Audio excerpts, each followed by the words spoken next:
Hello मेरे दोस्तों, कैसे हैं आप लोग। मेरी उम्मीद और मेरा विश्वास आपके साथ है सब कुछ अच्छा और बेहतर होगा। आज एक सवाल था जो क्लीनिंग का वर्क परमिट आया हुआ है, क्या वो सवाल है, पहले उसके बारे में डिस्कस करेंगे। और सिंगापुर का जो आप वर्क परमिट क्लीनिंग का आपको मिल रहा है तो कैसे टिकट होगी, क्या है, क्या जो आपका एजेंट बोल रहा है वो कैसे सही है या सही गलत है। तो पहले मैं आपको बता देता हूँ कि सिंगापुर का वर्क परमिट है तो उसकी पूरी प्रोसेस बताए। तो जो आपका एजेंट जो कमेंट सेक्शन में थंबनेल पर आपको दिख रहा है, उन्होंने ये कहा है कि सर उनका क्लीनिंग का वर्क परमिट आ गया है, कंपनी से अप्रूवल होना बाकी है, उसके बाद टिकट करा देगा। तो ये क्या प्रोसेस है या नहीं, इसके बारे में पूरा डिस्कस करेंगे कि सिंगापुर का अगर आपको वर्क परमिट मिला है तो उस टिकट कब करानी है, कब अप्रूवल होता है, पूरा मैं आपको बताने वाला हूँ। तो अगर आप सिंगापुर जाना चाहते हो, मलेशिया जाना चाहते हो, यूरोपियन कंट्रीज़ में जॉब लेना चाहते हो, पोलैंड, माल्टा, क्रोएशिया ऐसी कंट्रीज़ हैं जहाँ पर आपको 50,000 से 1 लाख रुपए तक की सैलरी आराम से मिल जाएगी। अगर आप मिडिल ईस्ट जाना चाहते हो, फ्री की वैकेंसीज़ भी इस चैनल पर आती रहती है। अगर आप ढंग से इस चैनल को देखेंगे तो आपको यहाँ पर बहुत सारी कंट्रीज़ की वैकेंसीज़ वगैरह मिलती रहती है और स्पेशली सिंगापुर के ऊपर अपडेट मिलती रहती है, ताकि आपके साथ कोई फ्रॉड ना हो, क्या अपडेट है, इस तरह पूरी इन्फॉर्मेशन आपको मिलती रहती है। अब सवाल पढ़ते हैं। तो चैनल को शेयर नहीं कराएं। अगर हाँ, एक बात और है, अगर इंडिया में आप 10-15 हज़ार रुपये कमा रहे हो, एक छोटी सी रिक्वेस्ट है भाई, विदेश निकलो, किसी भी कंट्री में निकलो, पैसा कमा सकते हो 50,000 से 1 लाख रुपये आराम से। और 15 साल ज़रूर काम कर लेना ताकि सेविंग्स होके आप अपने इंडिया में जाके वापस से अपनी अच्छी लाइफ अपनी फैमिली को दे सको। अब बात करते हैं, जो स्क्रीनशॉट पर आपको मैं दे देता हूँ, जो स्क्रीनशॉट पर अभी आ रहा है, उनका सवाल जो था भाई क्लीनिंग का वर्क परमिट आया हुआ है, बहुत अच्छी बात है। तो अगर आपका वर्क परमिट आया है, सुनना ढंग से पूरी वीडियो को, और अगर एक बार समझ में नहीं आ रहा है तो आप 4 बार या 5 बार ज़रूर देखना, और ये वीडियो ज़्यादा शेयर करो ताकि और किसी का भला हो जाए, कि भाई कभी कोई किसी के साथ गलत ना हो जाए।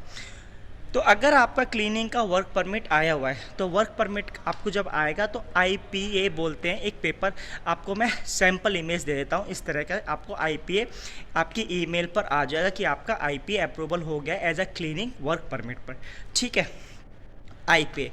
अब कंपनी से अप्रूवल होगा, ये क्या है, ये बीमारी हम आपको पूरा क्लियर करने वाले हैं। तो देखो, कंपनी से अप्रूवल का मतलब क्या है भाई, कंपनी में वैकेंसीज है, ठीक है, कंपनी को चाहिए क्लीनिंग के लिए वर्क परमिट बंदा, तो आपकी एजेंसीज ने कंपनी से कॉन्टैक्ट करा वर्क परमिट, तो आपकी डॉक्यूमेंटेशन कंपनी की सही, कंपनी जिस कंपनी है उसने कहा कि मुझे एक बंदा चाहिए वर्क परमिट पर, तो आप उसको अथॉरिटी मिल गई तो भाई अप्लाई कर सकता है। जब उसने वर्क परमिट अप्लाई करा, या तो आपको कंपनी वाले अप्लाई करेंगे वर्क परमिट के लिए, या कोई एजेंसी जैसे थर्ड पार्टी हो, एजेंसीज का मतलब HR प्रैक्टिसेस करते हैं, तो ह्यूमन रिसोर्स डिपार्टमेंट होता है एजेंसीज वगैरह, तो उनके पास वैकेंसीज आती है, उनका काम ही है कि भाई एम्प्लॉयर को ढूंढना, फिर एम्प्लॉय को ढूंढना, दोनों को मिक्स करके अप्लाई करना।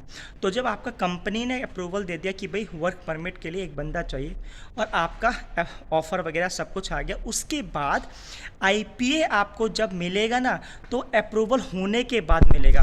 तो कहने का मतलब ये है कि कंपनी में आपका अप्रूवल का मतलब है कि कंपनी ने कहा कि मुझे एक बंदा चाहिए, फिर आपके डॉक्यूमेंटेशन MOM में लगते हैं, मिनिस्ट्री ऑफ मैन पावर में। उसके बाद 14 वर्किंग डेज में, अगर कंपनी में कोटा वगैरह का सिस्टम बिल्कुल सही है, आपका अप्रूवल आपको ईमेल पे मिल जाएगा उसी आईपीए के बेसिस पर। वही एक वीज़ा है जो स्क्रीनशॉट पे मैं दोबारा दे देता हूँ, आईपीए।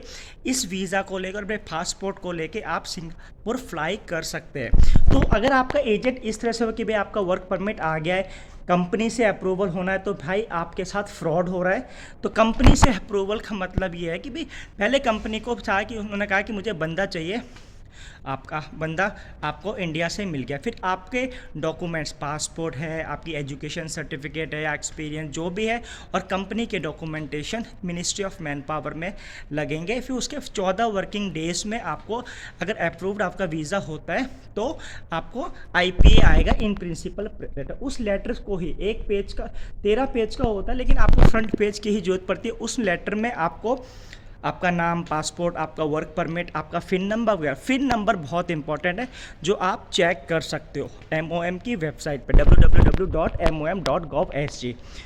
तो भाई आपका जब आईपी आ जाएगा, उसी लेटर को लेके, उस पन्ने को लेके, पेज को लेके, जो सीधी भाषा में बोलता हूँ, उसको लेके अपना पासपोर्ट और आप खुद ही टिकट करा सकते हो। तो एजेंट अगर ऐसा बोल रहा है कि भाई कंपनी से अप्रूवल बाकी है, तो भाई वो आपके साथ कहीं फ्रॉड ना हो रहा हो। मीन्स वर्क परमिट जब ही इशू होगा जब पहले कंपनी बोलेगी मुझे बंदा चाहिए, उसके बाद आपको आईपीए अप्रूवल होगा।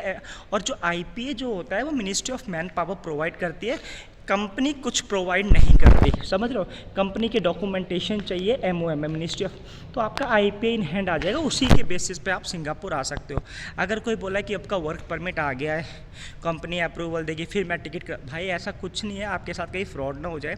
तो सीधी सी प्रोसेस मैंने बता दी है। आई होप सो वीडियो अच्छी लगी होगी। वीडियो अच्छी लगे like and subscribe. Thank you for watching this video.